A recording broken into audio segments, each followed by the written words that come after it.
Fue la primera familia terrorífica de los Estados Unidos. Fue una serie única, muy peculiar y no sabíamos qué esperar.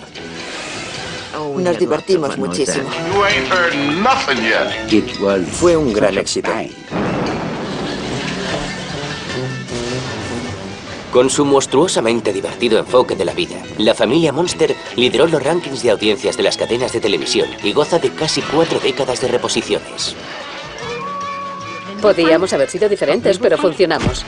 Pero detrás de las telarañas y las capas de látex y el maquillaje, hay una historia verdadera de un grupo de actores, a los que siempre perseguían los personajes de culto, a los que dieron vida. La gente vuelve a ver la serie una y otra vez, así que estará con nosotros siempre. You can't be too careful these days. There are a lot of strange people in this world.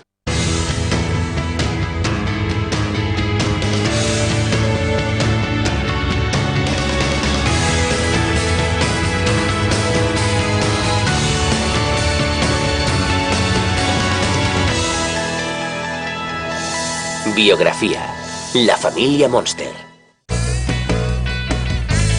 1964. Fue el año del Mustang, de Little Surfer Girl y la invasión británica. También fue el año en que la revista Life habló del año televisivo de la familia Monster. Desde que los estudios Universal vendieron su archivo de películas de terror a la televisión en los años 50, personajes clásicos como Drácula o Frankenstein volvieron a levantarse de sus tumbas. En menos de una década, los monstruos se convirtieron en convincentes vencedores de todo tipo de artículos, desde revistas y muñecos hasta juegos de mesa y geles de baño. Los monstruos no eran solo aterradores, ahora también eran divertidos. Evidentemente, la idea de unos monstruos divertidos no era nueva. En 1945, el creador de Bugs Bunny, Bob Clampett, ideó versiones aptas para niños de personajes clásicos para una serie de animación. Empezamos a trabajar en una serie llamada La familia Monster, en la que ya estaba Frankie Monster, que era el padre y tenía una mujer vampiresa. Se presentó a Universal, pero nunca recibimos respuesta. Sin embargo, no fue hasta principios de los 60 cuando la idea de una telecomedia de monstruos en horario de máxima audiencia empezó a rondar la imaginación de los ejecutivos de las cadenas de televisión. En 1963, series de extraterrestres como Mi marciano favorito se habían hecho tremendamente populares. Casi de la noche a la mañana, Hollywood empezó a rebuscar entre sus viejos monstruos cinematográficos para rentabilizar esta escalofriante moda. Hubo una extraña explosión de telecomedias que mezclaban la fantasía y el terror. La cadena de televisión ABC empezó a trabajar en 2 telecomedias de este tipo. Una sobre una atractiva bruja llamada Samantha y otra sobre una macabra familia de inadaptados, basada en una de las ilustraciones más populares del caricaturista Charles Addams. Pero la familia Addams se había basado en muchos personajes del terror clásico de los estudios Universal. Así que los ejecutivos de televisión de Universal no perdieron el tiempo e improvisaron una telecomedia de monstruos para la CBS. Después de las aventuras de Rookie y Bullwinkle, los guionistas Al Burns y Chris Hayward presentaron la idea de una familia de monstruos de animación que vivía en un barrio residencial. La idea fue desarrollada posteriormente por los guionistas Norm Levan y Ed Haas, bajo la supervisión de los experimentados productores Joe Connell y Bob Moser, responsables de la serie Leave It to Beaver. Siempre hubo 2 frentes en la CBS. ¿Hacemos una serie de animación o de personajes reales? La idea de la familia Monster como serie de animación siguió presente hasta que se rodó el piloto. El guión del episodio piloto contaba la historia de Frankenstein, un monstruo que era agente funerario y padre de una macabra familia. Pensamos, haremos un cuaderno de bocetos. No creíamos que llegara a nada más. Nunca pensamos que haríamos un casting. Nunca nos planteamos, ¿cómo hacemos que Frankenstein sea gracioso?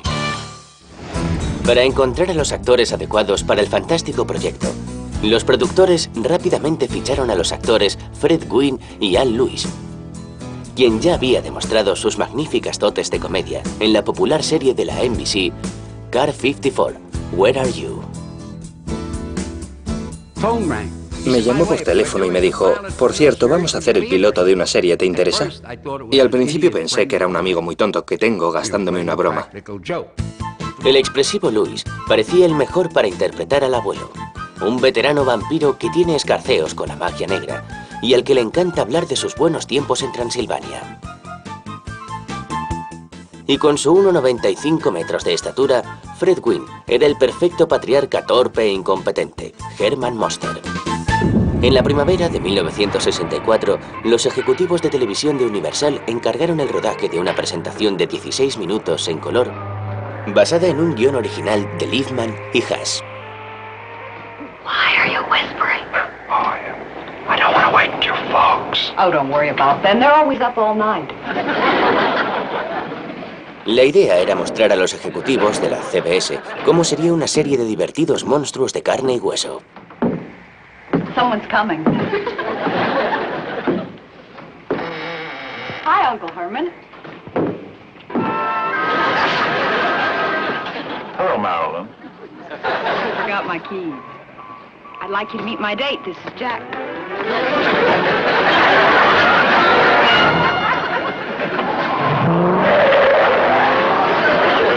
Oh, Uncle Herman.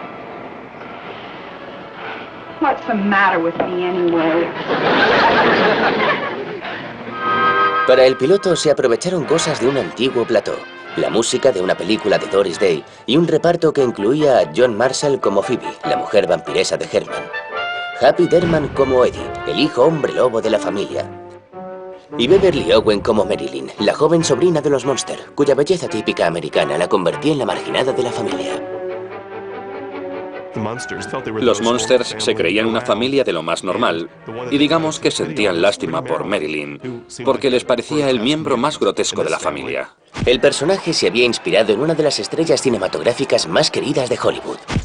Solo hay que fijarse en el nombre, Marilyn Munster, Marilyn Monroe, y evidentemente la peluca que me pusieron me hacía, bueno, es imposible hacer que yo me parezca a Marilyn Monroe, pero lo intentaron. You're home early, dear. Have a nice time. Yes, I guess so. Would you like to have a little something to eat? No, thank you. I have some warm lady fingers in the oven. No. I think I'll just go right upstairs and go to bed. Night, everybody. Night, Uncle Herman. Good night, Marilyn. Good night, dear. Aunque el piloto fue rodado en color, los productores decidieron arriesgarse y distribuir copias en blanco y negro por cuestiones de presupuesto. Costaba $10.000 más hacerlo en color que en blanco y negro. Y ni CBS ni Universal estaban dispuestas a costear esos $10.000 extra. Y por eso se rodó en blanco y negro. Eddie, would you come down here? I want to try this jacket on you. La CBS estaba deseando incluir la familia Munster en su programación de otoño. Oh, no, you can't make me! Don't talk fresh to your mother, and stop playing with that noose. Oh, no, you can't make me! Pero antes de iniciar el rodaje de la serie, la cadena solicitó una serie de importantes retoques. Lejos quedó la feroz representación de Happy Derman del personaje de Eddie Munster. You never let me have any fun. I'm gonna hold my breath and turn myself back into a toad. Y también el propio Happy Derman, que fue sustituido por un más accesible Butch Patrick. Happy Derman no se lo tomó muy bien. Era el niño más mezquino del mundo y el personaje que querían, por lo menos en mi opinión, era el de un niño que tenía unos padres encantadores y una familia muy unida. Pero ese chico tenía tan mal carácter que no concordaba con la actitud de Leave It to Beaver, que era lo que buscaba. Otra víctima del reparto fue John Marshall, cuya interpretación era demasiado parecida a la que hizo Carolyn Jones de Morticia Adams. You think you're the only one who works hard? Huh? Well, how would you like to have to clean 9 rooms and a dungeon every day? Para que la mujer de Herman fuera más cálida y terrenal, se unió al reparto la veterana sirena cinematográfica Yvonne de Carlo, que dio vida a la rotunda vampiresa Lily. You think you're the only one who works hard? How would you like to have to clean 9 rooms and a dungeon every day? Había hecho los 10 mandamientos y otras cosas que la gente recordaba. Incluso puede que los europeos recuerden comedias que hice en Inglaterra. Pero para Wayne y Louis, la glamurosa de Carlo amenazaba con provocar tensiones en el plató.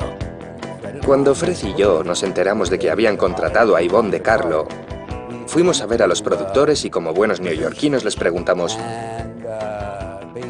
¿pero qué hacéis? Y no nos parecía bien porque era una auténtica estrella de cine.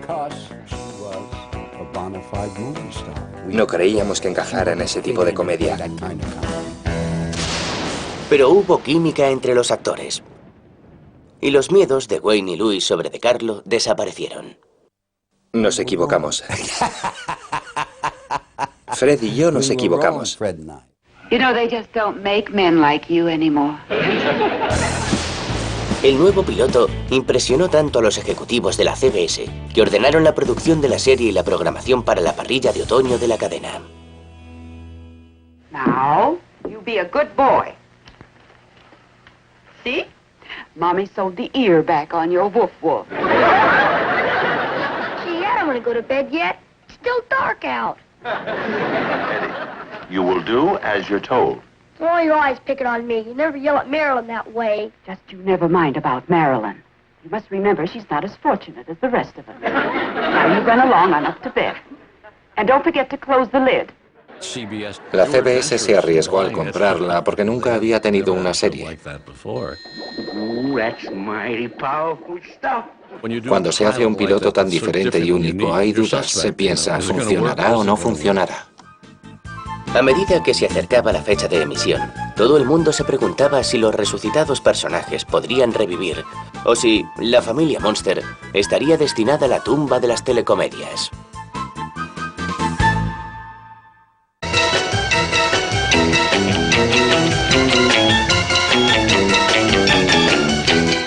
El jueves 24 de septiembre de 1964, La familia Monster se estrenó en la CBS con unos títulos de crédito que parodiaban de forma muy ingeniosa los títulos de crédito de las telecomedias de la época.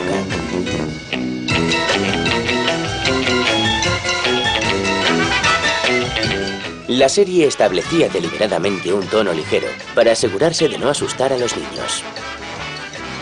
Querían algo como Leave It to Beaver, Father Knows Best, The Donna Reed Show, ese tipo de programas familiares de televisión. Querían encubrir lo que en realidad era, lo que era totalmente legítimo, y lo hicieron y funcionó muy bien. Before we say goodnight, wouldn't you like to come in for a minute? And meet my folks.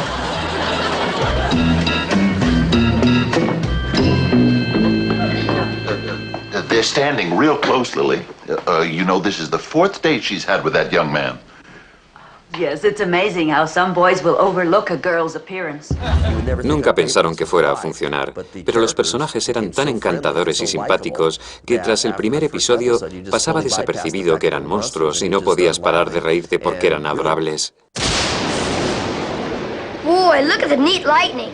I sure hope it hits our house. Eddie, how do you like me as Priscilla? Corny. Why don't you dress up as a lady gorilla or something pretty like that? I don't think even that would help me. Pero además de divertidos, los primeros episodios de La familia Monster también tuvieron momentos muy pícaros de crítica social. Oh, it's you, Mr. Blue. Oh, yes, it's me, all right. I thought it might be him. Era gente diferente, de diferente color, que se mudaban al vecindario. ¿Devaluarían la zona? Era el tipo de cosas que a la gente le preocupaba a principios de los 60. Well, those monsters are not running me off my property, but I don't want them wandering over here, if you know what I mean. A las pocas semanas de su estreno, La familia Monster se convirtió en todo un éxito, uniéndose a Bonanza, La ley del revólver y Rústicos en Dinerolandia, en la codiciada lista de programas de televisión más vistos. Stop now, are you kidding? You hear him out there? I'm a smash. A los niños les encantaban los Monsters. A mí me encantaban, daban totalmente la vuelta a las telecomedias de situación. El éxito que tuvo entre los niños atrajo a muchos adultos y a todo el mundo parecía gustarle. Sin embargo, a pesar de su inmediata popularidad, la serie tuvo ciertas dificultades iniciales. El proceso de producción fue lento debido a la cantidad de tiempo que llevaba a convertir a los actores de la serie en los Monster. Era una serie dura. Teníamos que llegar a las 6 en punto para 2 horas de maquillaje y peluquería. Mi maquillaje era como el maquillaje de una modelo de pasarela que va a desfilar, excepto por el pelo. El pelo era algo extremo. Say, listen, why don't you send that man who does your hair? He's just a mortician. Not a miracle worker. Tenía como 6 ayudantes que iban con ella a todas partes para ayudarla con la peluca. Llevaba una enorme peluca que pesaba unos 10 kilos. Era increíble, una verdadera locura. Era un proceso muy meticuloso. Y también dolorosísimo. Fred tenía que ponerse unos tornillos en el cuello y también la goma espuma. Era terrible. Tenía que ponerse un traje muy pesado, que por debajo era todo de goma. Era un traje que hacía que pareciera tener debajo un armario. Sufría terriblemente debajo de esa espuma. Y luego tenía que llevar otra ropa por encima y sudaba como no te puedes imaginar. Se ponía un tubo de plástico por debajo del traje para que le entrara aire frío por él y bebía litros y litros y litros de limonada para no deshidratarse, pero aún así cada vez estaba más delgado. Perdió muchísimo peso durante la serie.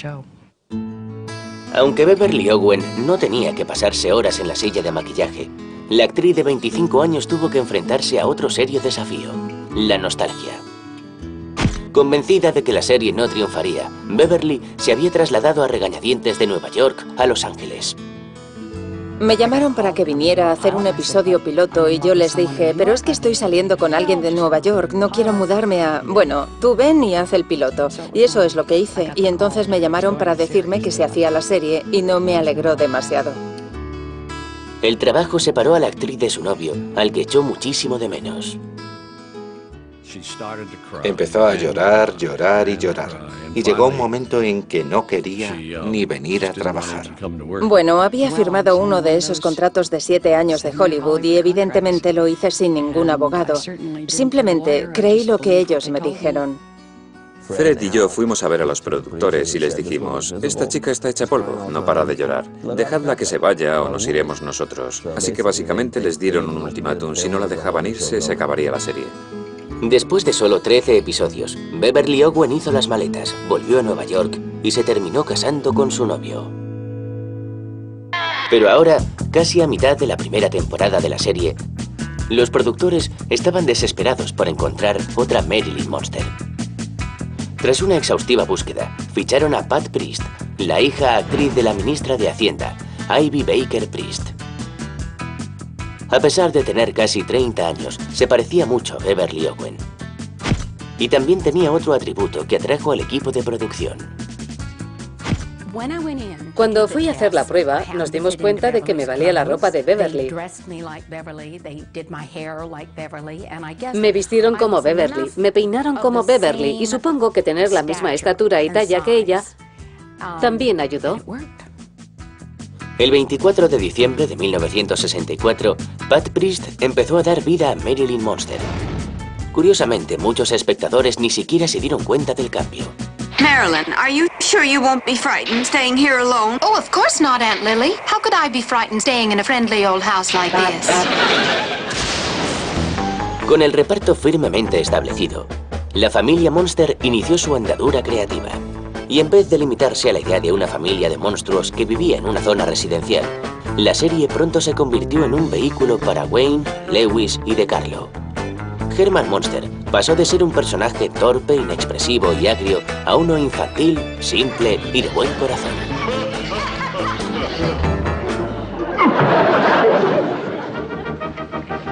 Oh, it's only you.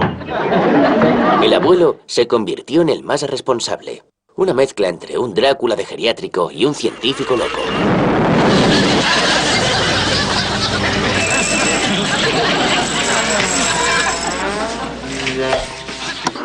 Y Lily Monster a menudo hacía de árbitro y pronto se convirtió en centro emocional de la serie.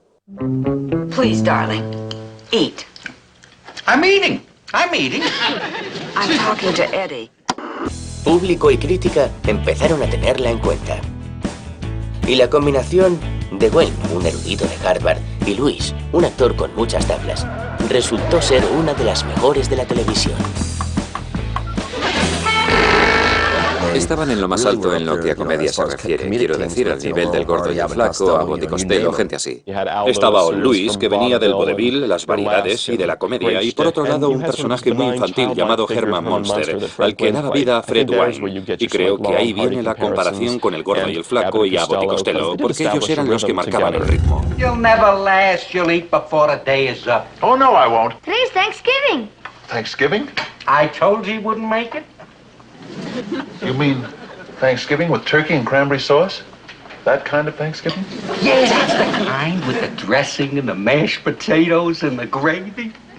The dressing, the mashed potatoes, and the gravy. And the pickled beets and the mushrooms and the candied yams. The pickled beets, the mushrooms, the candied yams. And the homemade biscuits oozing with melted butter. Homemade biscuits oozing with melted butter. And don't forget the pumpkin pie. Pumpkin pie. Era divertidísimo. Y no se dejaba de grabar hasta que dejaba de ser divertido. Los guiones de la serie a menudo representaban situaciones de telecomedia tradicionales, pero con un giro decididamente monstruoso. I have some wonderful news for you, dear, and I can't keep it in any longer. I'm busting at the seams. Oh, well, don't do it in here, dear. I'm getting supper. Otras situaciones eran más descabelladas, como cuando el abuelo se convierte en lobo durante una salida familiar y tiene que ser camuflado por Lily. Se le olvidó cómo volver a cambiar, así que tuve que ayudarle y me lo puse a modo de estola alrededor del cuello. All right, Grandpa, you can let go of your tail now.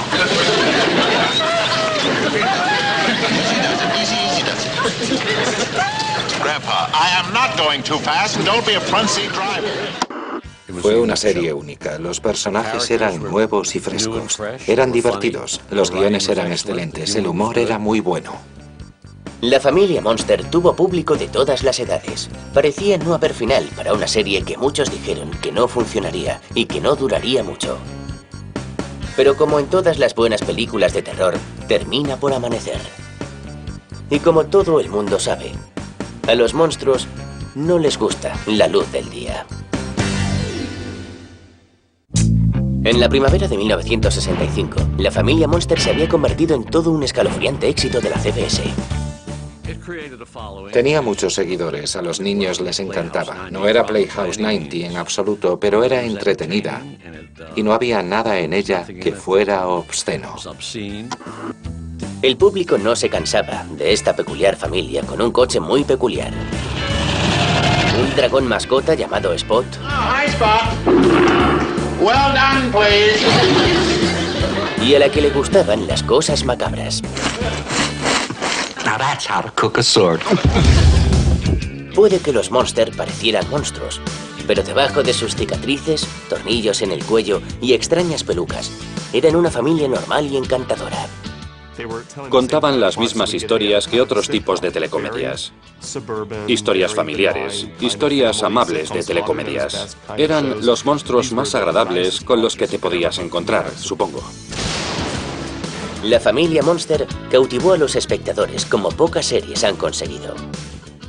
¿Por qué es Halloween popular? Bueno, pues si multiplicamos eso por 10 podremos entender por qué los Munster tuvieron ese éxito en televisión. Los ejecutivos de Universal aprovecharon la popularidad de la serie con una brutal campaña de merchandising. Las imágenes de los Munster estaban en todos lados, desde muñecos y fiambreras hasta juegos de mesa, maquetas y caretas. Se dieron cuenta de que si se tiene una serie de calidad, gracias a todos estos artículos, podían tener otro tipo de rentabilidad. Había marionetas, una línea de joyas de los Munster, ropa de los Munster, e incluso un grupo de músicos con caretas de los Munster hizo un álbum de rock and roll. Había millones de cosas. Y recuerdo que una tienda de juguetes tenía un escaparate solo para los Munster. Toda una esquina llena de cosas suyas. Y recuerdo que cuando lo vi pensé, vaya, es genial. Pero de las montañas de productos de los Munster, quizá lo más codiciado eran las maquetas y réplicas de plástico del coche ataúd. El coche ataúd de verdad fue creado por el legendario diseñador de coches George Barris. En realidad era un modelo de 6 puertas, un Ford modelo T con un toque macabro. Tenía unos intermitentes con telas de araña, tapicería rojo sangre y un radiador que curiosamente se parecía mucho a una lápida. La parte central del coche era una especie de laboratorio para que Al Lewis fabricara sus brebajes. Fred Wayne se sentaba en la parte de delante con Yvonne De Carlo y conducía el coche. Y evidentemente Pat Price y Butch Patrick iban en la parte de atrás junto con el muñeco con forma de lobo. Creo que el coche ataúd tuvo tantos seguidores como los propios actores de la serie. Se escribían artículos sobre él y tenía un diseño genial. El coche ataúd de 5 metros de longitud costó a los productores casi $20.000, 14.000 euros. Pero fue un dinero muy bien invertido. Y su enorme popularidad animó a los productores Joe Connelly y Bob Mosher a idear un vehículo aún más extravagante para el abuelo, el Drácula. Mientras la enorme popularidad de la serie aumentaba, los actores eran requeridos para promocionar la serie con numerosas apariciones en los medios. Hacían apariciones especiales en todo tipo de programas y realizaban incluso comunicados de servicio público. We would like to hear from you on how the money should be spent the government has allocated for your benefit. Anunciaban cereales de desayuno. This is my father. He hangs pictures. Helps Mommy with the cleaning. Where does he get his go? From me. I lend him my Cheerios. Daddy says they're the greatest thing since bat wings. Mommy says they give him protein and stuff. Give your father some go. And he might play catch with you. E incluso presentaron un programa de variedades un domingo de resurrección en un plató que montaron en un delfinario. You can help the Munsters pick out a pet for Eddie. Of course, Herman, Grandpa, and Lily insist on something lovable, like a shark. Watch the Munsters have a whale of a good time at Marineland Carnival. Parecía que los Monster pasaban la misma cantidad de tiempo promocionando la serie que rodándola. Los habríamos enviado a la luna si hubiéramos podido. Cuando tienes un éxito, ¿quieres moverlo? ¿Quieres que se muevan? Ver a los Monster en carne y hueso era el sueño de todos los niños. Y cuando los estudios Universal abrieron sus puertas, los seguidores de la serie tuvieron su gran oportunidad. La mansión de los Monster en la ficticia Mockingbird Lane 1313 era una de las atracciones estrella del tour del estudio. Era la gran fantasía, quiero decir, todo el mundo quería vivir en la casa de los Monster. Era la casa más genial del momento. Y si por casualidad había rodaje de los Monster, los trenes paraban para que la gente les hiciera fotos y les diera algún apretón de mano que otro. Venía mucha gente a vernos y a ver todo aquello. Podían venir grupos de niños y de adultos. Llegó un momento, por poner un ejemplo, en el que estábamos rodando la serie. Podíamos estar en mitad de una escena y teníamos que parar de rodar en plena escena, fuera de escena que fuera, para que pasaran todos los turistas. Se incluía una visita a una maqueta de tamaño natural del laboratorio del abuelo. Dando a un botón, una réplica de Herman cobraba vida y abría los ojos. Pero para los actores de carne y hueso que encarnaban a los Monster, el agotador rodaje de la serie estaba a punto de pasarles factura. Se filmaron 39 episodios para la primera temporada y el reparto estaba deseoso de unas merecidas vacaciones de verano.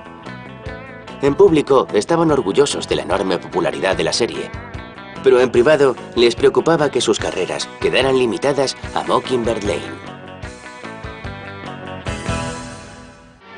En el otoño de 1965, los Monster se habían convertido en verdaderos iconos de la cultura pop.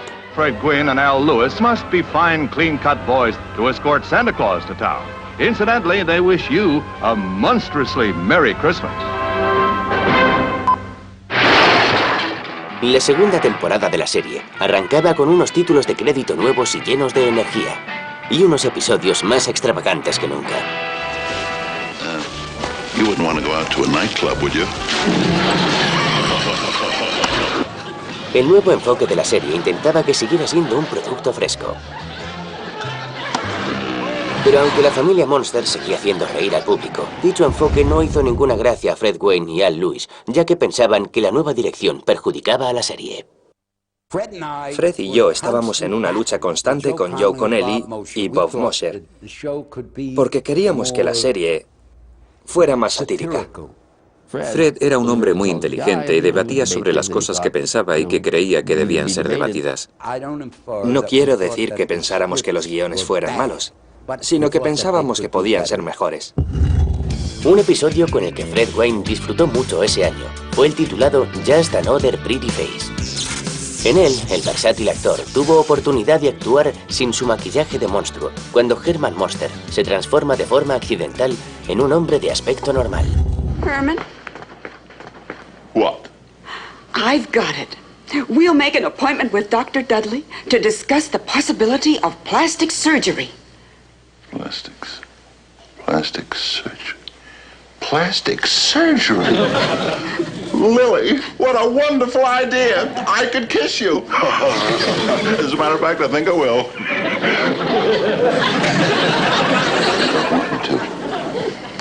You don't want? My own wife doesn't want me to kiss her.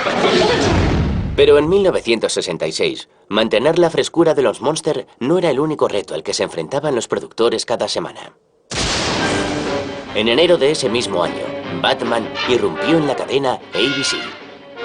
Con 2 emisiones por semana, las aventuras del Caballero Oscuro se convirtieron en un éxito instantáneo. Todavía en blanco y negro, la familia Monster parecía aún más pálida al lado del extravagante y colorido Batman. Dividió a parte del público y la nueva serie superó a la vieja. Los niños son muy cambiantes. En un esfuerzo por recuperar público, los actores de la familia Monster empezaron a hacer todavía más apariciones públicas. En una de ellas, Eddie Monster estuvo acompañado por un gorila llamado Kogar. Interpretado por Bob Barnes, la idea era que el juguetón primate terminara siendo un nuevo personaje de la serie. Fuimos a Arizona, a uno de los primeros centros comerciales de Arizona. Eddie fue a firmar autógrafos y esas cosas. Y fueron muchos niños porque todos los niños se sentían identificados con Eddie, claro. Pero al final, ni una inteligente promoción ni unos descabellados guiones pudieron evitar que Batman desbancara a la familia Monster. En la primavera de 1966, el Caballero Oscuro parecía haber dado un golpe mortal en los índices de audiencia, cuando la CBS canceló la monstruosa telecomedia. It's positively un-American. Sencillamente se agotaron. La calidad de la serie no era tan buena y ya no era tan divertida. Por raro que parezca, la familia Addams fue cancelada sobre la misma época, así que puede que ese tipo de humor dejara de funcionar. Tras 2 temporadas y 70 episodios, la familia Monster estaba a punto de desaparecer de las cadenas de televisión. Pero los estudios Universal no estaban dispuestos a dejar desaparecer su monstruosa franquicia así como así. Tenían planes para iniciar la producción de una película de bajo presupuesto, cuyo objetivo era introducir a los Monster en mercados internacionales más lucrativos. Y esta vez querían exhibir a la aterradora familia en toda su gloria gris verdosa. I'm Herman Munster. Don't I look frightfully handsome in Technicolor? And allow me to present my wife, Lily. Pleased to meet you. And Grandpa? Hello there. I'm glad I was just hanging around the house.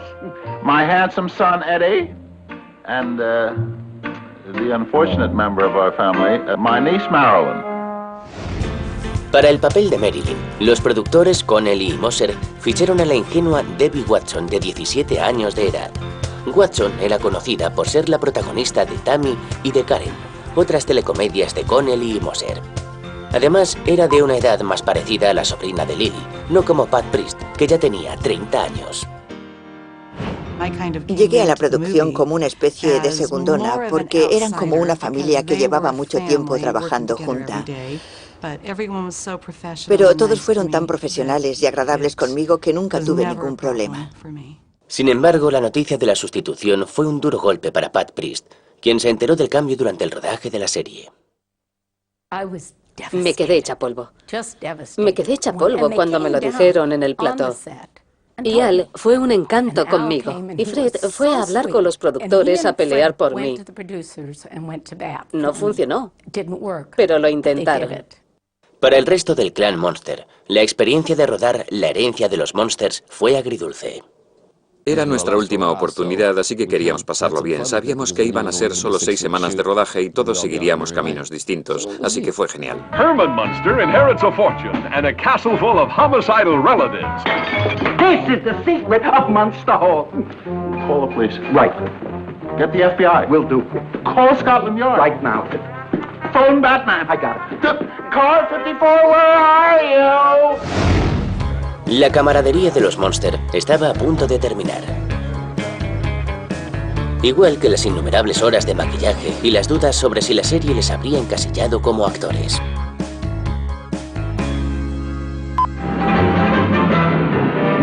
See Herman Munster in his Dracula challenge some of the world's fastest cars in history's weirdest race.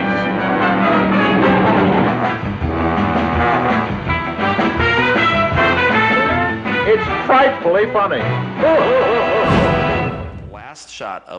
La última escena de la película fue la última que rodamos y fue bastante triste porque eran sobre las 11 de la noche. Nos metimos en el coche, llegamos, nos quitamos el vestuario y el maquillaje y nos fuimos. Así sin más, hasta la vista. Pero cuando guardaron el maquillaje, las pelucas y el vestuario, muchos dudaron si la serie y sus personajes quedarían enterrados para siempre. Al igual que los personajes a los que dieron vida, los Monster encontrarían la manera de volver a cobrar vida.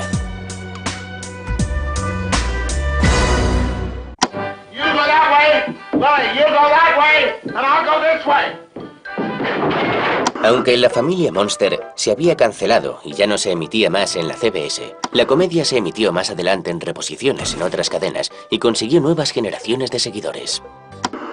Mucha gente que no había prestado mucha atención a la serie durante su primera emisión empezó a verla y se convirtió en una serie de culto o en una franquicia de culto.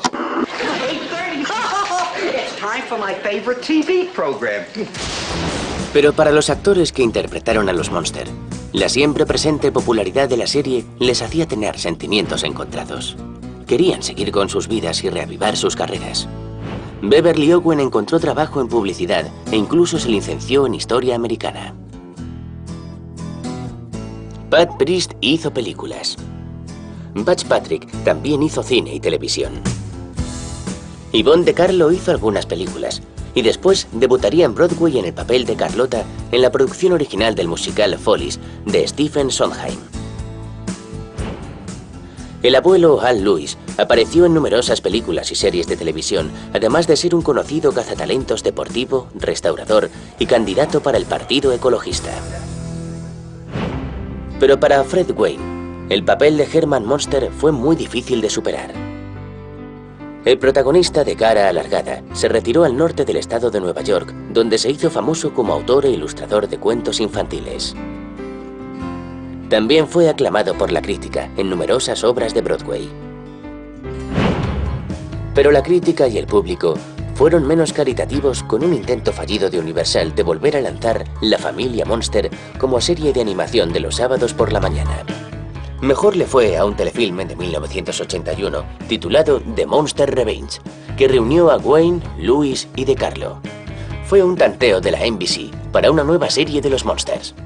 Éramos muy optimistas, pero la pusieron la misma noche que El Mago de Oz. Recuerdo oír decir a Al, "Oh, no tenemos nada que hacer".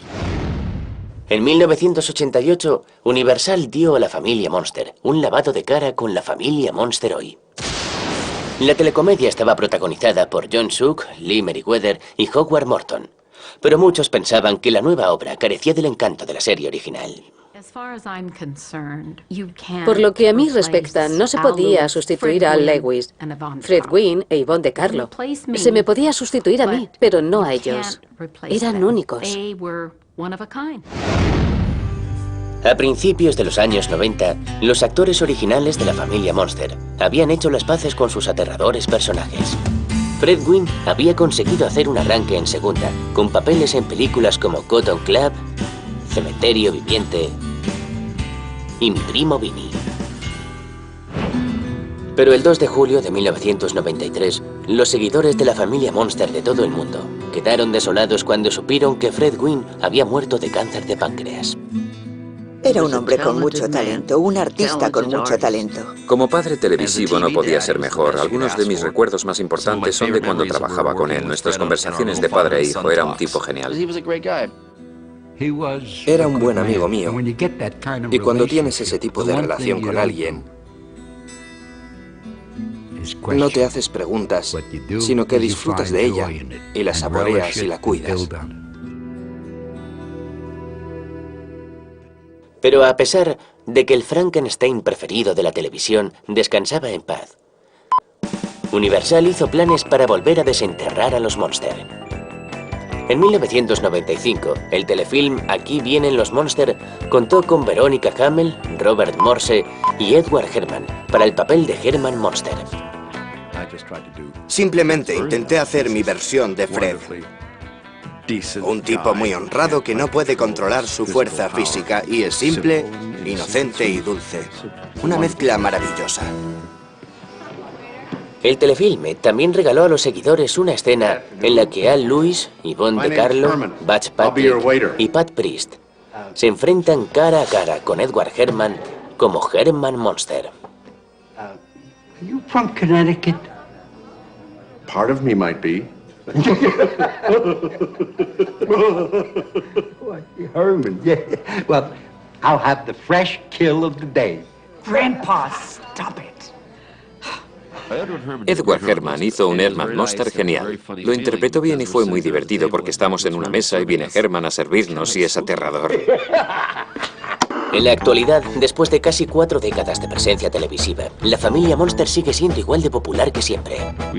Tenemos 3 generaciones que siguen la serie con sus hijos y a los niños les gusta igual que a los padres. Se ha puesto constantemente en los Estados Unidos. Y también se sigue emitiendo en unos 40 países doblada en diferentes idiomas. Además de telefilmes e incesables reposiciones, hay nuevas representaciones de muñecos, maquetas, libros y cromos. Las famosas caras de los Monster se ven desde en billetes de lotería hasta máquinas tragaperras.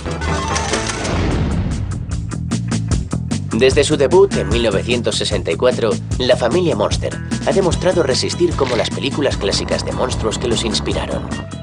Su duradera popularidad parece ser la prueba de que los monstruos nunca mueren. Yo hago espectáculos de la serie y los niños vienen a mí como si se hubiera rodado la semana pasada. El humor es actual. El humor físico es actual. Los gags son maravillosos. Está muy bien escrita. Tenía calidad. No se limitaba a un tiempo y lugar. De alguna forma parece atemporal. Parte del éxito y de que se haya visto durante tantos años es que se puede ver que nos divertíamos haciéndola. Hay ciertas series antiguas que la gente puede volver a ver una y otra vez. Es imposible cansarse. Y da igual que las haya visto 400 veces porque la verán otras 400 más. A la gente le gusta de verdad. Well, the main thing is that we're all together once again as a normal, happy family.